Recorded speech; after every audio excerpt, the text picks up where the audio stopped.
Pemirsa, kendaraan wisatawan yang memasuki kota Bandung, Jawa Barat memadati gerbang tol Paster. Kemacetan panjang pun tak bisa dihindari. Kepadatan arus lalu lintas mulai terjadi dari gerbang tol Paster hingga menuju pusat kota Bandung. Antrian panjang kendaraan didominasi oleh kendaraan pribadi berplat nomor Jakarta dan Bandung Raya. Sementara itu, kondisi arus lalu lintas di kota Bandung padat, terutama di lokasi kuliner dan objek wisata.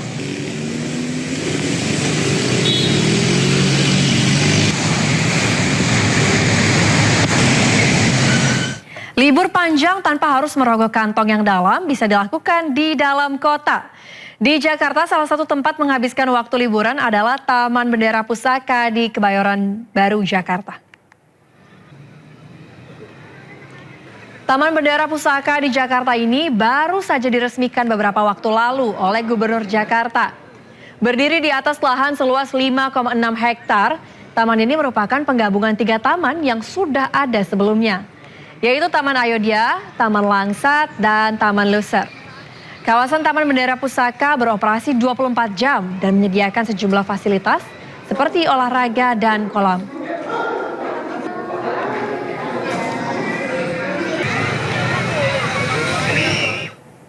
Kita beralih ke dampak konflik Timur Tengah. Presiden FIFA Gianni Infantino memastikan Iran bakal tampil di Piala Dunia 2026. FIFA juga menjamin Iran akan bermain di Amerika Serikat sesuai jadwal yang telah dirilis. Keikutsertaan Iran di Piala Dunia 2026 jadi salah satu yang terus diperbincangkan dalam beberapa waktu terakhir. Hal itu tak lepas dari masalah serangan Amerika Serikat dan Israel ke Iran yang kemudian dibalas oleh Iran. Dalam FIFA Kongres di Vancouver, Infantino kembali menegaskan Iran tetap tampil di Piala Dunia 2026. Iran ditempatkan di grup G bersama Belgia, Mesir, dan Selandia Baru. Grup I akan dimainkan di Seattle, Inglewood, dan Vancouver. Pernyataan resmi FIFA berisi Iran akan berpartisipasi di Piala Dunia 2026 dan mereka akan bermain di Amerika Serikat. Straight away, for those who maybe want to say something else or want to write something else, that of course Iran will be participating at the FIFA World Cup 2026.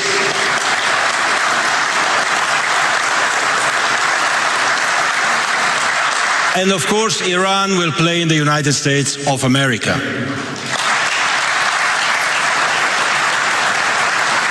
And the reason for that is very simple, dear friends, is because we have to unite. We have to bring people together. It is my responsibility, it is our responsibility. Football unites the world, FIFA unites the world, you unite the world, we unite the world. Sementara itu, masih terkait keikutsertaan Iran di Piala Dunia 2026, Presiden Donald Trump mengaku tak mempermasalahkan bila tim Iran nanti bertanding di Piala Dunia 2026 yang diselenggarakan di Amerika, Meksiko, dan Kanada. Dengan nada bercanda, Trump menambahkan bila Iran menang, itu hal yang ia khawatirkan.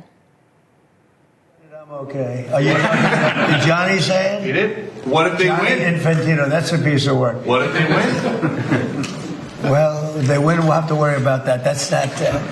I'm going to have to worry about that one. Look, you know what? Let him play well. Johnny's fantastic. You know, he's a friend of mine, and he talked about it. I said, you do whatever you want. You can have him. You don't have to have him. Probably have a good team. I don't know. Do they have a good team? Do you have any idea? I have no idea. Would be hard to believe, actually. But I think let him play, right? Sementara itu pemirsa, meski menjadi peserta lolos Piala Dunia, namun pejabat Iran ditolak masuk ke Kanada dan akhirnya batal menghadiri Kongres FIFA. Iran sedianya hadir ke Toronto menghadiri Kongres FIFA di Vancouver, Kanada. Namun mereka dilarang masuk ke negara tersebut saat tiba di bandara. Laporan kantor berita Tasnim menyebut delegasi Iran termasuk Presiden Federasi Mehdi Taj dicegah masuk petugas imigrasi. Laporan itu merujuk pada IRGC atau Korps Garda Revolusi Iran, di mana Mehdi Taj merupakan mantan anggota Korps Pengawal IRGC. Juru bicara Menteri Imigrasi Taus Aid menyebut IRGC akan selalu ditolak datang ke Kanada dengan alasan menjaga keselamatan warga. Alasan ini juga dipakai FIFA, di mana Iran diperkenankan ikut Piala Dunia asal tidak menyertakan anggota yang terkait IRGC.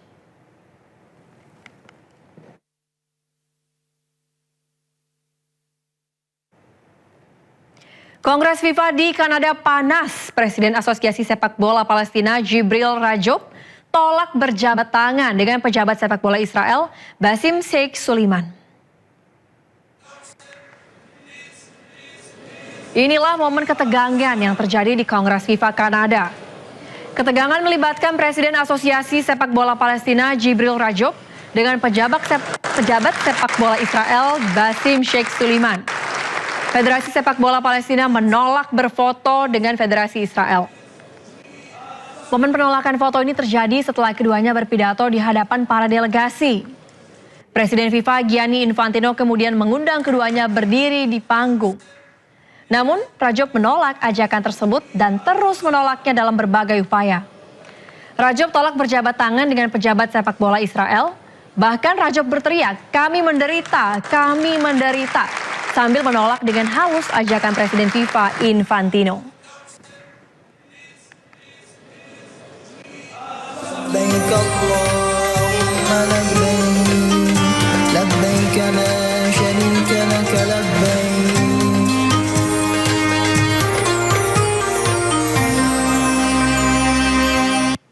Klinik Kesehatan Haji Indonesia KKHI Madinah memberangkatkan pasien menuju kota Makkah Al-Mukarramah.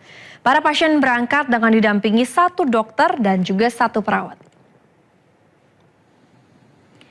3 jemaah haji Indonesia yang menjalani perawatan di KKHI Madinah mulai diberangkatkan menuju Mekah karena kondisi kesehatannya dinyatakan membaik dan layak untuk dipindahkan.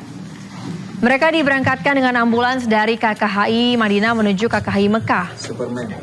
Ketiga pasien ini didampingi oleh 1 dokter dan 1 perawat.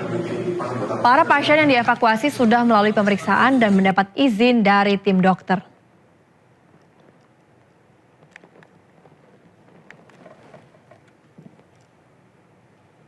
Gelombang pertama jemaah haji Indonesia resmi memasuki kota Mekah. Kedatangan 12 kloter perdana menandai dimulainya rangkaian utama ibadah haji. Kota suci Mekah resmi menerima kedatangan tamu Allah dari Madinah pada Kamis siang waktu setempat. 2 kloter perdana yang memasuki kota Mekah yakni YIA 1 asal Yogyakarta dan JKG 1 asal Jakarta. Ratusan jemaah Indonesia kloter pertama menginap di hotel kawasan Sektor 7 wilayah Misfalah. Memastikan keamanan selama ibadah, penyisiran ulang kamar bagi jemaah lansia atau risiko tinggi menjadi prioritas petugas haji. Rombongan jemaah haji dijadwalkan menuju Masjidil Haram sore hari untuk menunaikan tawaf dan sa'i.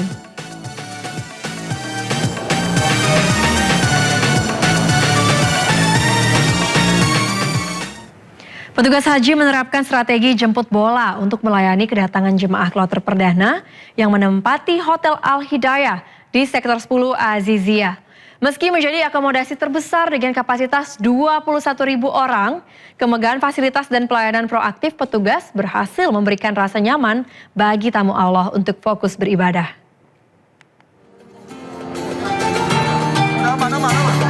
Kesibukan luar biasa mewarnai lobi Hotel Al-Hidayah saat menyambut ketibaan 393 jemaah kloter perdana dari Jakarta dan Banten 1 pada Jumat siang waktu setempat. Bangunan dengan 10 menara ini merupakan jantung operasional Sektor 10 yang diproyeksikan menampung lebih dari 21.000 tamu Allah. Menghadapi skala kedatangan yang masif, petugas haji menerapkan strategi jemput bola secara agresif. Seluruh barang bawaan langsung diambil alih oleh petugas agar jemaah bisa segera melenggang menuju lobi. Pelayanan yang cepat dan terbuka ini langsung meninggalkan kesan mendalam bagi jemaah, terutama jemaah yang menunggu keberangkatan hingga belasan tahun.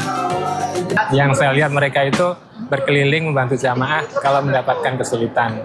Terus yang kedua, informasi-informasi yang dibutuhkan jamaah itu juga bisa kami peroleh dengan mudah. Misalnya hotelnya di mana, lantainya di sebelah mana, kemudian bagaimana kami mendapatkan koper pelayanan di hotel dan seterusnya. Bukan hanya soal kemudahan akses informasi, kualitas pelayanan juga dibuktikan lewat kesiagaan petugas dalam mendampingi kelompok rentan. Tanpa menunggu diminta, petugas dengan sigap mendorong kursi roda para lansia dan memandu mereka hingga ke depan pintu kamar masing-masing. Seluruh manuver pelayanan humanis ini didukung penuh oleh infrastruktur akomodasi yang modern. Kepala Sektor 10 memastikan Hotel Al-Hidayah telah dilengkapi sarana yang mampu mengobati rasa lelah para jemaah. Alhamdulillah dengan fasilitas yang luar biasa, dengan berbagai fasilitas yang memanjakan jamaah haji dari Indonesia. Insya Allah Bapak Ibu jamaah haji akan dibuat nyaman oleh layanan di Sektor 10. Sinergi antara kemegahan infrastruktur dan ketulusan pelayanan petugas ini menjadi bantalan pertama yang menghapus kecemasan para tamu Allah. Dengan kebutuhan dasar yang terpenuhi secara paripurna, jemaah kini bisa sepenuhnya memusatkan energi dan pikiran mereka untuk menjalani rangkaian ibadah di Tanah Haram. Dari Mekah, Arab Saudi, Ike Kesuma, Sindo News, tim MCH 2026 melaporkan. Memasuki fase awal rangkaian ibadah di Tanah Haram, jemaah haji Indonesia mulai bergerak secara bergelombang menuju Masjidil Haram untuk melaksanakan umroh wajib. Perjalanan spiritual ini mendapat pengawalan ketat dari petugas, termasuk penyediaan bus shalawat dan pendampingan kursi roda khusus lansia demi menjaga keselamatan tamu Allah.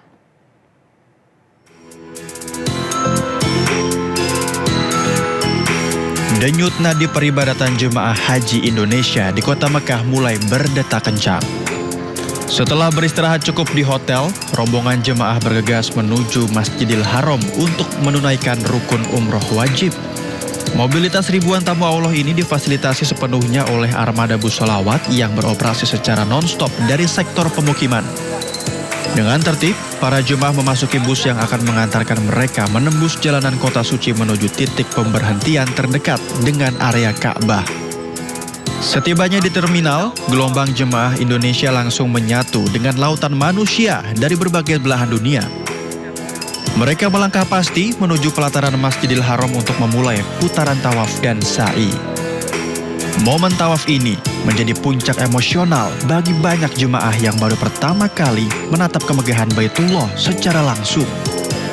Kehusyuan ibadah terus terjaga berkat kesigapan para petugas yang bersiaga di berbagai titik untuk memastikan rombongan tidak terpisah.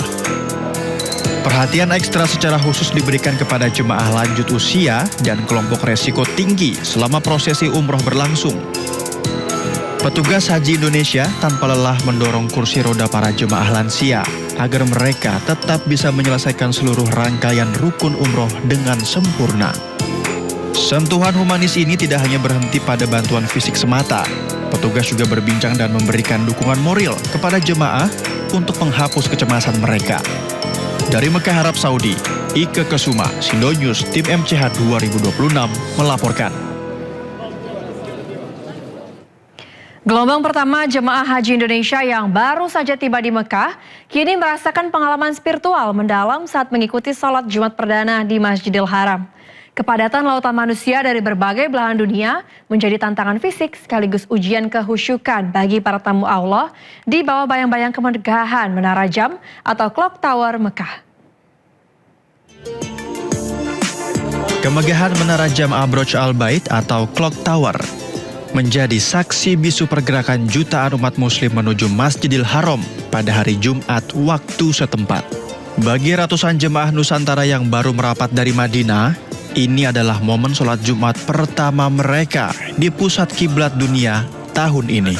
Sejak matahari beranjak naik, lautan manusia berseragam kain ihram putih dan pakaian muslim tampak membanjiri setiap akses pintu masuk pelataran masjid. Di tengah sengatan terik matahari Mekah, jemaah haji Indonesia dituntut untuk segera beradaptasi dengan ritme kepadatan dan kondisi cuaca ekstrim jelang pelaksanaan sholat Jumat. Kedisiplinan dan kesabaran menjadi kunci utama dalam menghadapi jutaan manusia yang tumpah ruah di satu titik kumpul. Lantunan doa terus menggema, memberikan pengalaman spiritual yang tak ternilai harganya bagi para tamu Allah sebelum mereka memasuki fase puncak haji nanti. Dari Mekah, Arab Saudi, Ike Kesuma, Sindo News, tim MCH 2026 melaporkan.